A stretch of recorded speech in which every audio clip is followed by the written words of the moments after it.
अभी जो आपके सामने ऑप्टिकल फाइबर है, एक BBNL का ऑप्टिकल फाइबर है जो ग्राम पंचायत, जो विलेज एरिया है, वहाँ पे हाई स्पीड इंटरनेट प्रोवाइड करने के लिए ये BBNL को लाया गया था। यहाँ पे देखिए जो भारत नेट प्रोजेक्ट है, ये ग्रामीण एरिया को कवर करने के लिए यहाँ पे सबसे पहले रूट डिफाइन कर लेते हैं कि कहाँ से कितना मीटर का रेंज है। यहाँ पे देखिए जितना भी GP है वहाँ सारे रूट का यहाँ पे दिखाई दे रहा है। यहाँ पे ऑप्टिकल फाइबर है के थ्रू ये, अब हम देखते हैं, ये देखिए इसको हम पॉन बोलते हैं। यहाँ पे ये फाइबर केबल है, ये वाले जितने भी है इसको SFP बोलते हैं। यहाँ पे देखिए ये SFP है। SFP क्या करता है, डाटा को ट्रांस और रिसीव का काम करता है। एक डाटा को ट्रांस करता है, फिर रिसीव करता है, और इसी के थ्रू डाटा एक जगह से दूसरे जगह तक ट्रांसमिट होता है। और LC और ये वो जितने फाइबर है यहीं से डाटा को रिसीव किया जाता है। यहाँ पे दो फाइबर दिख रहा है, एक TX का है और एक RX का है। अब हम दिखाएंगे कि ग्राम पंचायत वाले जितने भी कनेक्शन होते हैं वो किस तरह से कनेक्टेड रहते हैं। यहाँ पे आपको जो ब्लैक कलर में दिख रहा है, इसके थ्रू हम लॉन्ग डिस्टेंस तक डाटा को एक जगह से दूसरे जगह तक भेजते हैं। इसको ये क्या है, ऑप्टिकल फाइबर केबल है। यहाँ पे देखिए, यहाँ पे ये वाला जो येलो वाला पतला पतला जो केबल दिख रहा है, ये हम TX और RX जहाँ पे हम डाटा को भेजते हैं और रिसीव करते हैं, उसी समय पे ये काफ़ी सॉफ्ट रहता है। बाकी जितना भी रूट रहता है वहाँ पे हार्ड रहता है, क्योंकि इससे टूटने का भी डर रहता है। यहाँ पे देखिए जितना भी एरिया है यहाँ पे सारे को यहाँ पे इससे ये जो पैनल है इसके थ्रू टोटल डाटा जा रहा है। यहाँ पे देख लीजिए, यहाँ पे जितना भी फाइबर है वहाँ पे उसका फुल डाटा दिया हुआ है। अब हम दिखाते हैं कि जैसे कि आप देखिए यहाँ पे ऑप्टिकल फाइबर है, यहाँ पे आपको अलग अलग एरिया में, जैसे कि आप यहाँ पे देखिए 2 केबल चल रहा है। यहाँ पे मल्टीपल फाइबर केबल है। अगर 2 रूट चल रहा है, अगर कोई फाइबर अगर ब्रेक होता है तो दूसरे में फाइबर डाल के और दूसरे एंड पे भी उसी पेयर में ज्वाइन कर देंगे। जैसे कि यहाँ पे नंबरिंग किया हुआ है 10 तक, तभी एक और अभी ये जैसे 1 नंबर पे और यहाँ पे 7 नंबर पे चल रहा है, तो उसी हिसाब से ये डिजाइन किया गया है। यहीं पे देखिए अलग अलग पैनल। यहाँ पे फिर देखिए ये ऑप्टिकल फाइबर देख रहे हैं कितना सॉफ्ट है। सॉफ्ट होने के कारण इसका बहुत केयर भी करना पड़ता है। ये ऑप्टिकल फाइबर है जो BBNL का है। यहाँ पे देखिए फिर यहाँ पे एक साइड क्या दिया रहा है, यहाँ पे इन हो रहा है और एक साइड आउट हो रहा है। यहाँ पे इन क्या हो रहा है, एक इन हो रहा है और यहाँ पे 2 आउटपुट मिल रहा है। ये क्या कर रहा है, एक इनपुट ले रहा है और 2 आउटपुट को दे रहा है। यहाँ पे सारे ऑप्टिकल फाइबर को कनेक्ट किया गया है, इसके थ्रू डाटा ट्रांसमिट और रिसीव होता है। आपको एक और जानकारी दे देते हैं, जितने भी इलेक्ट्रॉनिक्स डिवाइसेस होते हैं, यहाँ पे देखिए BSNL का है। यहाँ पे क्या करता है कि जैसे वोल्टेज लेवल को इंडिकेट करता है, वोल्टेज लेवल कम होने पे ये सिस्टम ऑटोमेटिकली ऑफ हो जाएगा।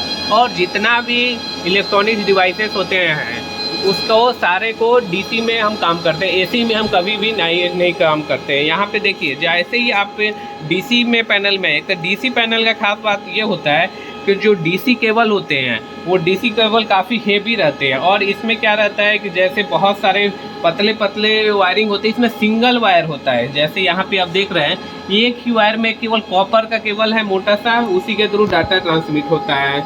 यहाँ पे देखिए काफ़ी कॉस्टली रहता है पैनल जो DC का होता है, और DC में काफ़ी केयर करना पड़ता है। वहीं अगर आप AC का बात करिएगा तो AC का आपके घर में भी होगा, देखिएगा कि काफ़ी पतले से भी बड़ा डिवाइस को लोड दिया जा सकता है। लेकिन AC क्या होता है, DC के लिए क्या चाहिए कि मोटा केबल चाहिए, अदरवाइज वो लोड नहीं लेगा। यहाँ पे देखिए, आप देखिए यहाँ पे एम्पियर देखिए 120 एम्पियर और यहाँ पे 30 एम्पियर। वहीं अगर बात करिएगा AC में, तो AC में क्या हो जाता है VI, भी वोल्टेज ज़्यादा रहता है, करंट कम रहता है। ये सारे इंडिकेट यहाँ पे आपको शो कर रहा है। ये हमारा 3G नेटवर्क है जो BSNL का है। जैसे आप देख सकते हैं BSNL का ये पैनल है, ये BSNL का 2G है। 2G में यहाँ पे ये देखिए ये फीडर केबल बोलते हैं, ये जो टावर पे टावर के ऊपर जाता है 2 सेक्टर, और ये अलग अलग सेक्टर को डिफाइन करता है ताकि पूरे जो सर्कल में जितना भी कस्टमर हैं सबको नेटवर्क फुल मिले। यहाँ पे देखिए ये ऑपरेशनल एरिया में है तभी ये काम कर रहा है, अदरवाइज ये काम नहीं करेगा। यहाँ पे पोर्ट है। ये काफ़ी ओल्ड टेक्नोलॉजी है जो 2005-06 के समय आया है, वही टेक्नोलॉजी अभी तक चल रहा है। जैसे ही अपग्रेड होगा इतना बड़ा जो सिस्टम है ये छोटा और कॉम्पैक्ट हो जाएगा, और इससे 2 फ़ायदे, एक तो पावर कम खाएगा और उसका जो कवरेज एरिया होता है वो इम्प्रूव हो जाता है और रेट भी कम हो जाता है जैसे जैसे जनरेशन बढ़ता है। ये एक मान सिस्टम है, यहाँ पे मान सिस्टम है, ट्रांसमिशन इक्विपमेंट का है, जिसके थ्रू आप देख सकते हैं मल्टीपल बहुत सारे रूट के लिए डिफाइन किया गया है, सब पे नंबरिंग किया गया है दोनों साइड, जिससे कन्फ्यूजन ना रहे। और अलग अलग रूट में TX और RX के लिए 2 पोर्ट दिया गया है। इसको मान सिस्टम बोलते हैं। अब हम दिखाएंगे सीपान सिस्टम को। ये आपको जो दिख रहा है ये ब्रॉडबैंड का है। ये इसको हम क्या बोलते हैं, एयर फाइबर, जो एयर फाइबर के थ्रू नेट को रिसीव किया जाता है कस्टमर एंड पे। इसका क्या काम है, ये जो एंड लगा हुआ है ये एंटीना जो हमारा टावर है उसके टॉप मोस्ट पे सिग्नल को ट्रांसमिट करे और कस्टमर के साइड में लगाएंगे और डाटा को रिसीव करेंगे। और ये हमारा एक सीपान सिस्टम है। देखिए यहाँ पे सीपान सिस्टम का यहाँ पे पावर ऑन ऑफ का 2 बटन दिया गया है, यहाँ से ऑन ऑफ किया जा सकता है। यहाँ पे आपको दिख रहा है, जैसे सीपान सिस्टम का एक बेसिक बता देते हैं। यहाँ पे जितना भी सेट है इसको 3 नंबर बोलते हैं, उसके नीचे के 4 को, इसको 5 इधर और नीचे वाले के 6 को बोला जाता है। जैसे कि यहाँ पे लिखा भी है TX RX, यहाँ पे 6 फाइबर पोर्ट है और 6 ईथरनेट पोर्ट है। और ईथरनेट पोर्ट से डाटा को भेजा जा सकता है, लेकिन इससे ज़्यादा रेंज तक नहीं भेजा जा सकता है। जैसे यहाँ पे है, इसको कनेक्ट कर दिए हैं इस सिस्टम में। यहाँ पे जो हमारा एक सिस्टम है इसके थ्रू ईथरनेट केबल लगा दिए है, तो यहाँ पे यूज कर सकते हैं। अगर लॉन्ग रेंज का डाटा हाई स्पीड भेजना है तब हमें ऑप्टिकल फाइबर का यूज करना पड़ेगा। इसको हम बोलते हैं OLT, जिससे आजकल इंटरनेट को रिसीव किया जाता है। इसको पॉन बोलते हैं। यहाँ से एक पॉन से हम 64 कनेक्शन तक दे सकते हैं। यहाँ पे इनपुट है, GE पोर्ट है, जिससे BSNL से यहाँ पे इनपुट ले रहा है, यहाँ से आउटपुट दे रहा है। अलग अलग डिवाइसेस यहाँ पे जैसे कि आप देख सकते हैं। और यहाँ पे जो आप फाइबर दिख रहा है, यहाँ पे सबका नंबरिंग डाला हुआ है, कौन सा रूट के लिए कौन सा फाइबर है। और यहाँ पे भी आप देखिए, ये भी एक ट्रांसमिशन इक्विपमेंट है। यहाँ पे देखिए एक छपरा का है और एक सिवान का रूट के साथ हमने कनेक्ट करके यहाँ पे रखा गया है। जैसे कि आप देखिए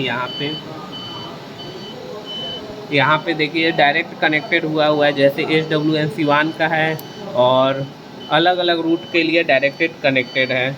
यहाँ पे ये सिस्टम फेल हो जाने से जो मेन रूट का एक ब्लॉक और से एक डिस्ट्रिक्ट से दूसरा डिस्ट्रिक्ट का जो कनेक्शन है वो डिस्टर्ब हो जाएगा। ये सारे जितने भी डिवाइसेस है आज के टाइम में ऑप्टिकल फाइबर पे काम करें। ऑप्टिकल फाइबर का फ़ायदा यही है कि आप वेरी हाई स्पीड तक डाटा को ट्रांसमिट कर सकते हैं और इसका कॉस्ट भी काफ़ी कम रहता है ऑप्टिकल फाइबर का। इसी कारण आज के टाइम में ऑप्टिकल फाइबर का हम यूज कर रहे हैं। Thank you for watching. अगर कोई प्रॉब्लम आता है तो यहाँ पे देखिए जैसे कौन सा साइट है, आप यहाँ पे आपको डायरेक्ट दिख रहा है। Thank you for watching.